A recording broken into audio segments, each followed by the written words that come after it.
For those of you who are noticing the craziness of the world and who are also seeking a way to stay spiritually uplifted during these times, listen up, I've got a message for you. 7 years ago, I woke up one day and I had the thought, oh my gosh, I think life is perfect. And it actually shocked me that I had such a thought, or that could ever cross my mind, because I'd always struggled in life previously. And yet, looking back, in reality, life wasn't perfect. I still had the dishwasher to replace, and the kids needed dinner and to get to sports on time, and the bills needed to be paid. But despite what was going on, I had built a life tuned in, a life that felt kind of perfect. Looking back, I actually was wondering what led to that moment. And I realized that I had played a part, but it was a small part. All that was required of me is I just said yes. I said yes to life being good, and God did the rest. Now, 6 years ago, I do not like to admit this, but I got arrogant. I took that perfect feeling and I tried to up the ante. I did the American thing. I set big new goals. I got crazy busy. I felt compelled to succeed at my vision of success. I also kept my spiritual practice alive every morning. I'd work out, pray, I'd set an intention for the day. While that all sounds so positive, and it was, one thing had shifted. Although I was spending every morning praying out, I was not spending time letting God in. I got so busy, I stopped listening to God's plan and had accidentally replaced it with my own.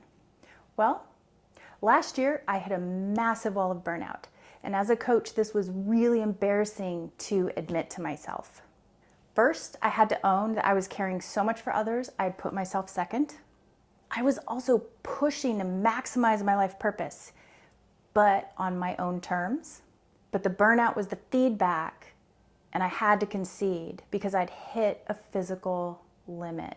But then it dawned on me, I've been struggling, I've been praying, and I've been pushing so hard to rebalance. So where was God in all of this? Well, I had a moment of clarity, and the answer I received was, I am here. I'm waiting patiently for you to listen again. Talk about humbling. I pivoted immediately and began creating space, not just to pray out, but to let God in, and I began listening again. Well, God returned the sentiment immediately as my co-pilot, but also as my coach.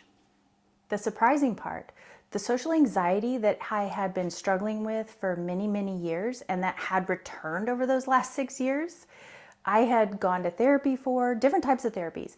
I was doing nutrition, sleep, working out. All of that helped kind of manage it, but it always felt like it just was a heavy anchor that I just had to carry around with me.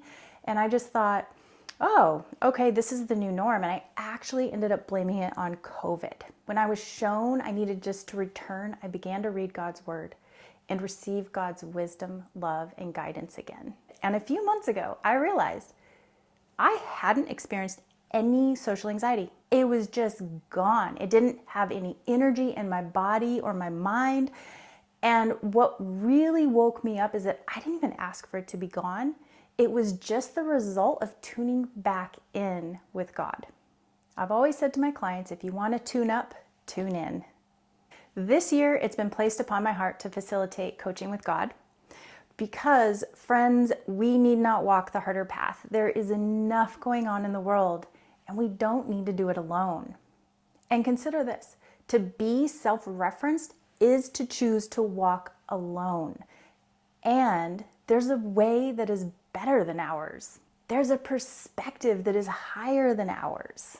There's a path that's more impactful than ours. Yes, we can walk our own path. But the good news is that God provides a much better way.